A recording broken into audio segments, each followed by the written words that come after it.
Oh, whoops. You caught me browsing the internet.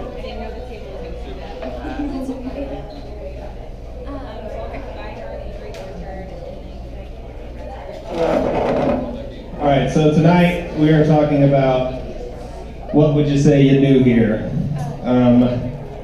So basically what we're going to talk about is career opportunities for web developers. As I'm sure you all are aware, we kind of occupy a unique profession where the fact that we work over the internet and on the internet kind of frees us up for lots of flexibility. So we're going to kind of dive in there. And really, we're going to cover 4 areas. The first thing is full-time agency employment. So how many of you guys work full-time for a ad agency or web development shop or something of that sort? Yeah, okay, that's about what I expected. Cool. We'll also kind of talk about remote working, which is another perk that's pretty common in our industry. Anybody work remotely? Yeah? Sweet. Good. We'll also talk about startups. Working for a startup, the idea being a small company for which you probably mostly have equity. Does anybody have a startup or maybe on the side? No? Okay, cool. And then lastly, self-employment, which I'm sure most every web developer has thought about at one time or another. Maybe even done. How many of you guys do that or have done that? Does unemployment count? Yeah, I guess, kinda. Yeah. Cool. So tonight we will not be talking about tech giants such as Google or Facebook or Uber or such. We will not be talking about not web development, so like other IT fields or anything like that. And lastly, we will not be talking about getting slammed big time by a drunk driver. Yeah, no, okay. That's my first Office Space reference of the night. So the next piece of this is that typically these are very presentation, me talking, or someone up here talking at you. But tonight I want to keep it really conversational. My background is in working at a full-time agency and self-employment, so I have a very limited view, and I think many of you other folks will have things to add. So at the end of each of these slides, I'm going to say what else, and then I will solicit your feedback. So real quick, before we get into the details, I did a little research using the Google, and basically web development is an awesome industry to be in. The Bureau of Labor and Statistics says there's going to be a 20% job market growth from 2012 to 2022, which is pretty encouraging. According to the U.S. News and World Report, it is the number 4 best tech job to have, and it's the number 11 best job out of everything. So we got it pretty sweet, y'all. This is the point of that. So first topic is full-time agency employment. And for each of these, I kind of want to approach it from here are the pros, here are the cons. So full-time agency pros. And again, these are just the things I kind of came up with, so I would love for you to interject and add or take away from what I have to say. So obviously the first pro with a full-time agency employment is you have income security. You know how much money you're going to make every week. You can be confident in your bills and expenditures, which is nice. You also usually have pretty fixed hours, so you know that you're going to have 40 hours a week, except for that one project that the client, last minute had all these changes and you got to deal with. You also have coworkers and a company culture. You don't really miss this until it's gone, or you maybe don't realize how good you had it until it's gone. It's really nice to have people you see every day that you can joke with and have a good time with.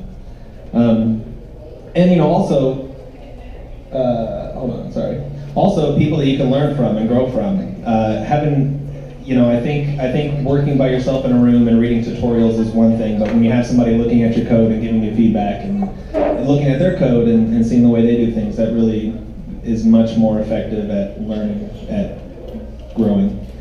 There's also low personal risk for self-development. So when you work for a company, maybe a project comes in and there's some sort of new technology or some kind of challenge that you haven't addressed before. And what's nice is when you're working with a full-time agency is if it goes south, you're still going to get paid. So, you can really take a chance on learning new things and, without the risk of losing your reputation and never getting any more work. You might get yelled at, but, still get paid. There's also benefits typically, a 401k, insurance, paid vacation, that kind of thing. Also a great perk. And there's a pretty clear career progression. So usually at a lot of good companies, you'll say you're hired on as a junior developer, and the next step you might become a senior developer, or you might be able to take on some additional duties. And it's really easy to move up within the company, without having to get new job, apply for new jobs and all that. So that's really nice. So my first, what else? What are some other pros of a full-time agency that I might not have listed? You don't have to spend time necessarily finding work. You don't have to find work, it's all there. Yeah, that's super nice. What else? Yeah? On that, to me, when you're on your own, you have to do all of it. Yes. Spread out the You get to focus on what you want to do, which is probably web development. You're not doing all the other stuff. A lot of times you got design in-house, so and you can kind of expand that. You're usually just you're not dealing with the client directly as much. You usually have a project manager, or you have the rest of the team, somebody you're comfortable with. Yeah, absolutely. What else? What's some other perks? Cool, well I'm happy with that. Like Tom said, we're kind of short on time. There's a band starting in a half hour, so we're gonna default to moving fast. So cons of working at a full-time agency. You work on what you're assigned. You don't usually get to pick what you do. Your boss says, we have to take this WordPress site from 5 years ago and make it do 10 other things, and the code is terrible, and you have to deal with that. Not the best. Coworkers and culture. So on the flip side of that, you might work with a bunch of a-holes, and you got to deal with that. Or maybe the culture's terrible, you got to deal with that. Commute, you gotta go to work. Some days that's rough. You also have expected hours and output that you are expected to output. And so if some emergency comes, maybe not emergency, but there are times when maybe it would be nice to have a short week, and that's not always an option. What else sucks about full-time agencies? I don't know if you guys have any. Yeah. Yeah, as the developer, sometimes you get thrown under the bus. Budgets. Yes, you got to deal with budgets, and you usually don't have a say in those budgets. Often. Yeah. What else? Sometimes your company gets bought by other companies. That could be rough. What else? More than one coder. What's that? More than one coder. More than so you're having to deal with other people's code? Yeah. Yeah, that can be rough sometimes. Billable hours. Billable hours? Yeah, so you usually have a quota of you need to be X% billable. Yeah, you gotta track that. You have to do what the client wants. You have to deal with the client sometimes. Yeah, or you do what you're definitely doing what the client says, even if it's a terrible idea. You're at the end of the development cycle. You're at the end of the development cycle. Yeah, so by the time it's gotten to you, it's already been designed and planned, and then when they have this outrageous request, you gotta fulfill it. I got you 1 day to complete. Yeah, absolutely. You gotta deal with creative designers and stuff. Ugh. The worst, literally. Yeah. If you're the in-house, it's kind of hard being the only developer because no one really appreciates what you're doing. Yeah, if you're on a limited number of developers on your team, people don't always appreciate you. Wait, that's not Office Space. No, so this is a Mike Judge. Silicon Valley is by Mike Judge, and he's been quoted saying that it's kind of like a modern Office Space. So I thought it was fair to put that in there. So startups. So a few more people have walked in. Does anybody here have experience working at a startup? Like, yeah, cool. Yeah, cool. Okay. I'm gonna lean on you guys. So yeah, this is a very conversational discussion tonight. So if you haven't gathered that. So I have limited experience. So most of this comes from reading top 7 reasons to join a startup and things like that. So obviously adventure and excitement. I think all of us kind of like the idea of building a product that we believe in and working on it, being a part of a team, coming together and making this awesome thing that's going to change the world and people are going to use and it's going to be great. I think that's something that typically is lacking in our, project work driven jobs. So if you get in on a startup, and we're talking about equity, obviously there's a long-term payoff when it succeeds and is the next Facebook for dogs. So that's great. Also, usually on a startup, and maybe this goes for small teams as well, you tend to feel like you're contributing to something and you're really making a difference in the product. A lot of times when you're on these huge development teams, you're contributing, you're working on this tiny module of this huge system and no one's gonna notice what you did, and that's not as rewarding, I gotta go. Self-sufficiency. So when you're kind of, this kind of came up a lot, is that people really enjoy being in a position where it's kind of do or die and you have to learn on your feet and, maybe that goes with the adventure and excitement a little bit. So what else, startup people, what else is exciting about doing that kind of thing?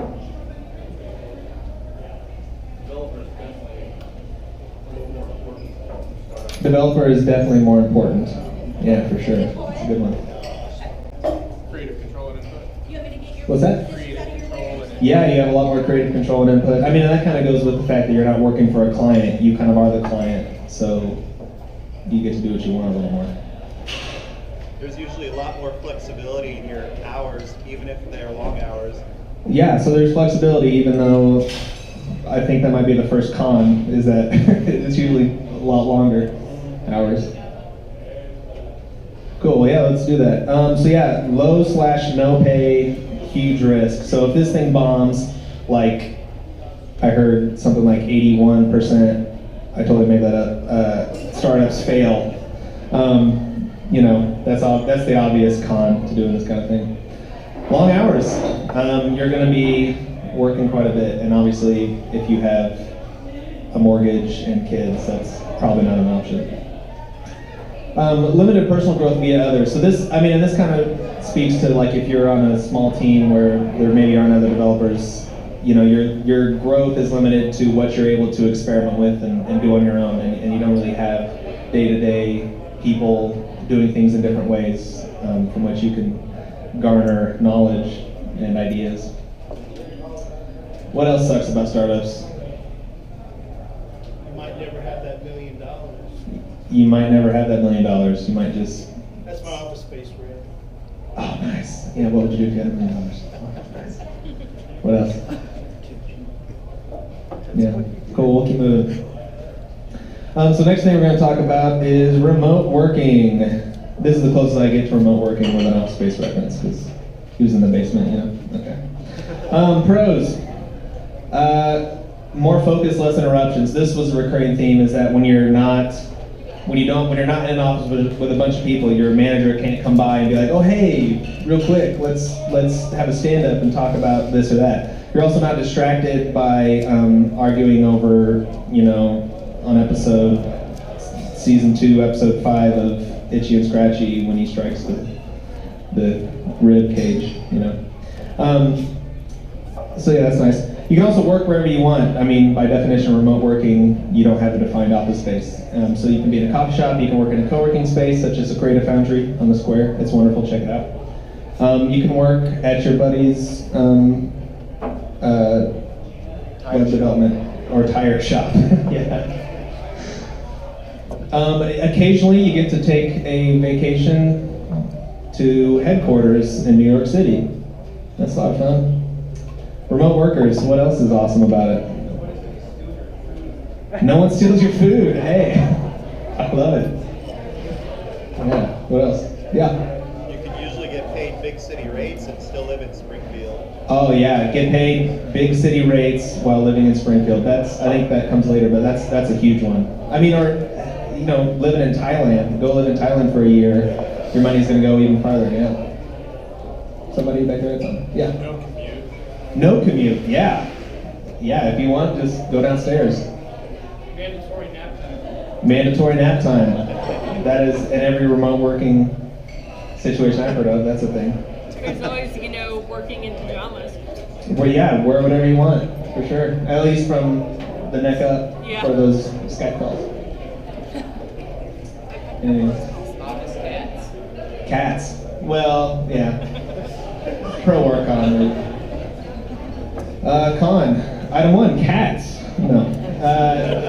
Just the biggest one is isolation and disconnection from the company and culture. I mean, pretty much all your communication is going to be on Slack and one-to-one video calls and conference calls in which you can't hear anybody and they can barely hear you and you're cutting in and out.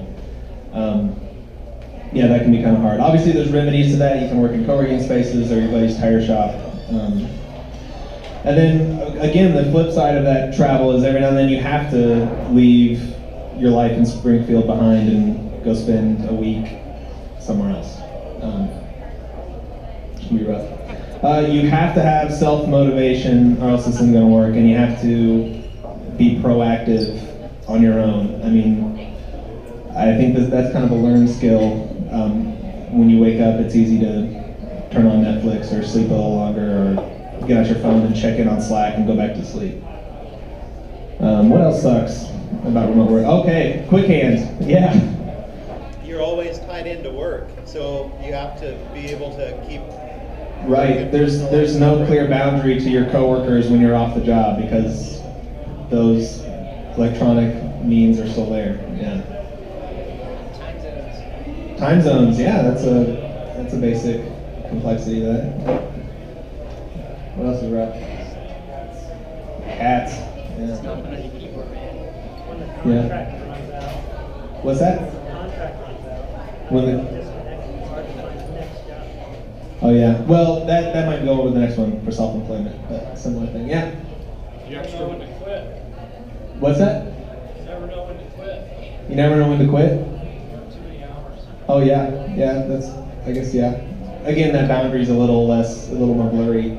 It takes extra work to stay connected on top of what you're normally doing. Yeah. I mean, if all your communication requires some software to load or some, you got to type it. Ugh.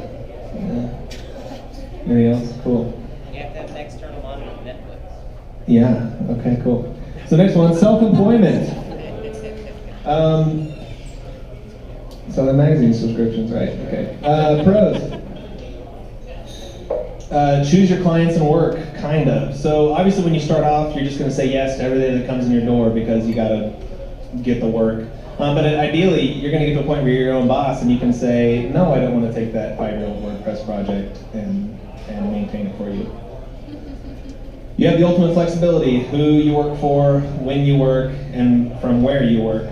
When you're not collaborating with anybody, you're pretty much, the only person you answer to are your clients, which you have chosen, and ideally you've baked in their flexibility and easiness as a client into that decision.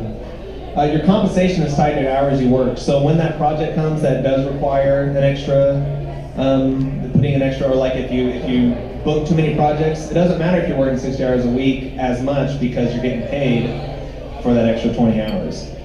So it's really easy to stay motivated because you know that every commit you make is several dollars in the bank. What else? Who here is self-employed? Did we do this one? Really? Nobody? I'm self-employed. Cool. Okay. Raise your hand. I already answered my anything else. Cool. So the cons. There's obviously a higher risk. If things hit the fan, it's not good. There's nobody catching that for you. Roller coaster workload. So there's going to be times when it's going great and you almost got too much work, and there's going to be times where you just can't find it. Yeah, my wife's here tonight, and we haven't had too many of those low moments yet, except for when I started. Having to do non-dev things. So this was kind of brought up. You're the project manager. You're the designer in some cases, tweaking things. Your account management. You're invoicing. You're doing all your accounting. And if you don't have practice doing those things, it really sucks. What else? There's nothing else. So aside. I can tell you haven't been doing this long. Oh well, hey, look what my next slide is. So this one I have an addendum. Taxes. So I've actually, there's been a couple people that have asked me, you work on your own, but don't you like end up paying 50% of everything you make to Uncle Sam anyway? And so I thought I'd go over really quick like how that works, because other people are like, well, but you can start an LLC and somehow get discounts, and I never really understood how that worked. And so now that I do, I thought I would explain it. So let's say in a year you make $50,000. The work you do brings in $50,000. That's great. The government's going to charge you about 30%. They're going to take about 30% of that, and in the end of the year, you're going to be left with $35,000. $35,000. Okay, that's fine. But let's say instead you start an S corp or an LLC. Sorry, I've seen this guy everywhere in the last week. It's crazy. You're not even a web developer. Why are you here? Are you performing? Are you the band? Oh, okay. Okay, that's cool. We'll talk later. Okay, you can get a mic too, and we'll just talk from everybody. Okay, so yeah, so when you have a company, you are your own employee. And so as an employee, the company says, here's your salary, $40,000 this year. Good job, Charlie. And between you and the company, you're still going to pay about 30% on that $40,000. And so it comes out to you personally bringing in $28,000, which is less than 35, yes. But the business keeps that extra $10,000, and they hardly have any other taxes. So that's pretty much $10,000 that the government is not taking as a 30% on. And so total between you and the business, you end up with $38,000. And so, yeah, it's $3,000 more, but obviously when that $50,000 goes higher, that profit stands up. And so that $10,000 that the business kept, you can't spend that on a new house or a new car or anything, but your expenses, web hosting, the different software you use, buying a new computer, that can all come out of the business, and it's not going to be taxed. Does that make sense? You can depreciate all your stuff. And there's also every year. depreciation. There's all kinds of other things you can do, but at a very basic level, this is the whole go get an LLC and save some money. My husband's Cool. self-employed. I do his taxes. I know how this goes. So, now that you're all going to go set the building on fire, what now?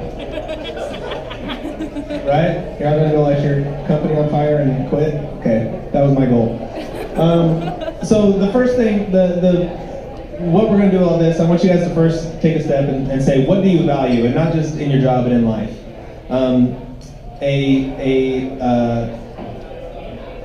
A book that a local blogger and sometimes designer recently hated on in a blog post called The 4-Hour Workweek. I've been reading it, and yes, it's a very sensational title, but there's some nuggets of wisdom in there. And one of them that I really liked is he talks about how a lot of people get obsessed with how much money they make, and I might make $100,000 a year, but I'm working 60-hour weeks. If you look at it that way, wouldn't you rather be making $60,000 a year and working 40 hours a week? I mean, in the end, it's about the same salary when you look at it. How much time you're investing and how much you're getting paid. And so really the idea is that you don't focus on the salary, but you focus on the lifestyle you want, and then finding a salary that supports that lifestyle. So the salary is there to support your lifestyle. It's not go get a salary and then fit your life in and around that job. And so hey, maybe you're the kind of person who really loves their job and gets super excited, or maybe your building burns down and you go get a job at another software company because that's what you like doing, like Samir and Michael. Or maybe you're one of those people who just wants to do 2 chicks at the same time and feel good to be a gangster. In that case, maybe so in this example, Lawrence and Peter, as spoiler alert, Peter goes to work for a construction company for that very reason, because his job being a programmer was not fulfilling to him. He decided the lifestyle he wanted was not compatible with that, and so he got a job that I'm sure paid less, but he got to be outdoors and use his muscles, and it was happier for him. So, going from here, step one, figure out what kind of lifestyle you want to lead, and then think about, out of these options, maybe there's some other options, but out of these options, which one is best going to support that lifestyle? So first thing, look at your finances. What kind of money do you need to be bringing home? That's obviously kind of the groundwork you need to lay. Maybe you don't want to. Maybe you want to go live in Thailand for a year and bank up a bunch of money. Maybe that, obviously your salary doesn't have to be as high. Like I said, skills. So if you are working at a full-time agency right now and maybe you've been thinking about self-employment, again, you're going to have to not only work on your skills as a developer because you're doing all the work. You also need to figure out how to write a good email, how to find clients, how to manage your accounting, how to manage a project, manage your schedule, all that. There's a lot of other skills you need to learn. And again, figure out what you want to do, and then look at these things where you are. And like I said, if you are working at a full-time agency, it's a wonderful place to learn these secondary skills. Whenever take some extra time and really read all your project manager's email, look at their view within Jira or whatever, Basecamp, whatever people use. Get out there and network. If you're looking for a new job within what we do, obviously it's going to be good to meet these kind of people because they work at companies you don't, and they can tell you if it's a good company they work at and if they're hiring. Alternatively, join a group like Springfield Creatives. I've heard they're pretty swell. They are pretty swell. For those of you who don't know, it's Springfieldians that work in a creative industry. So you end up networking with graphic designers and photographers and architects and furniture makers and things like that. And again, this is the kind of networking you want to do if you want to be self-employed, because you're going to have to find work from these people, and you're going to want to find a graphic designer who wants to take on a web project that they want to design and then partner with somebody else to do the development. So it's really important that you start reaching out of your circles, both within your profession and your friends and all that. There's also 1 Million Cups. They meet every Wednesday morning at the E-Factory, and it's an entrepreneurial focus group. So that startup slide, if you're interested in doing something like that, if you're young and you don't have a family yet, and your responsibilities in the world are very small, this is a great time to take this kind of risk. With doing a startup, you probably don't want to be the business person. You want to find someone who's going to be your sales and business and all that side, and let you just focus on what you want to do. And this is a good place to meet those kind of people. These are all people who fancy themselves as entrepreneurs, some of them realistically and some of them not as realistically. But that's another great place. Also, Startup Weekend, if you haven't heard of this, it's at the E-Factory. They had the first one a few months ago. But basically it's just like a weekend where people come together, a bunch of people have like 3 minutes to pitch an idea. The top 5 get selected, and then basically a prototype of that product gets built over the weekend. And the winner gets like a bunch of prize money and something else to really like pursue that startup idea. So that's a great like low risk, easy like meet people and try something out thing. And I don't know if the dates are set yet, but there's going to be another one before the end of the year. And that's also an E-Factory event. And finally, research. Research, like I said, really take time and plan out what you want to do. Look at what's out there between, companies and opportunities in the area, or maybe not in the area. This doesn't really have anything to do with anything else. I just really wanted to put Stan in there because that's Mike Judge. He's the guy who wrote and directed Office Space, by the way. Also acted. Any general thoughts or things I might have skimmed over, or questions, or anything to add? Yeah. What kind of resume do you need to start picking up freelance work? I think it depends on the freelance work you want. So I think there's a lot out there, especially, one of the perks of being in Springfield, we have low cost of living, and you can work on any project anywhere in the nation. If you're looking to just build skills, Jim at the Creative Foundry suggested this to me. If you use those sites like Odesk and I don't know, they're like freelance job farming sites, and a lot of them are just like overrun with like Indians and other like foreign people working for dirt cheap rates.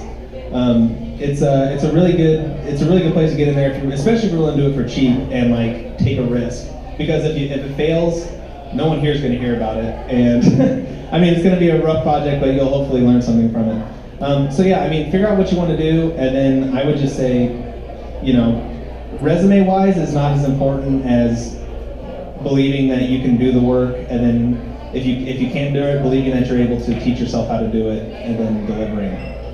You know, I think when you pitch, they're going to be like, so what's your experience like? What have you done? But really, they're going to be like, they're going to want to know that you said you can do it, you've seen the scope of work, you gave them a good price on it. I mean, especially if they're using a site like Odesk, really they just care about the price. So that's one thing I guess, yeah.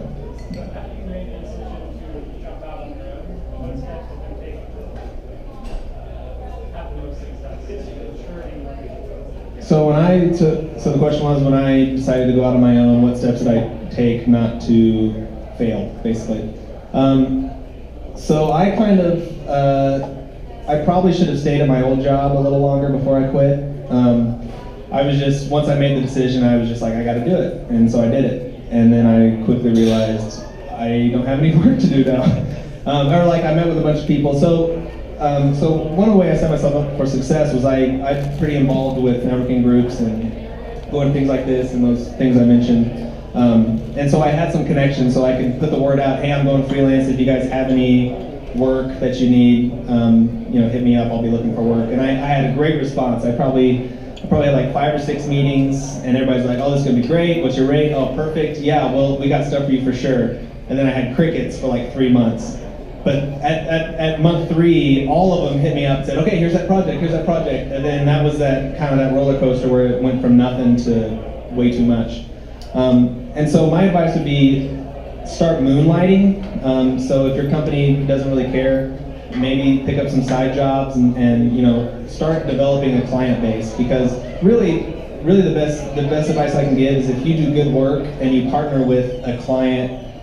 So not like a mom and pop shop for whom you're building a website, but like a design agency or some other company that gets the clients and then subcontracts out the development.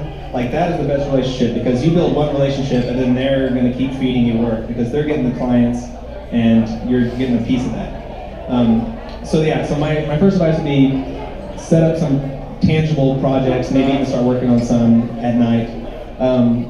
Secondly, put some money aside. So my wife also works, and luckily she had just gotten a bonus, her Christmas bonus, when I quit, and so that kind of floated us, and it worked out okay there.